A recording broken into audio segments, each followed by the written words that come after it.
Acara pembukaan kegiatan pelatihan peningkatan kapasitas anggota harian dalam UPAKAN se-Kabupaten Aceh Tengah. Jadi ini bahan diskusi yang perlu kita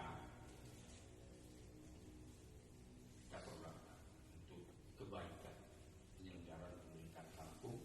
Pemerintah secara kompak bertugas menjaga harkat dan martabat pemerintahan untuk meningkatkan kemampuan kita, meningkatkan kompetensi kita, untuk meningkatkan pemahaman kita tentang tugas pokok dan fungsi masing-masing lembaga, khususnya terkait dengan pelaksanaan tugas RT.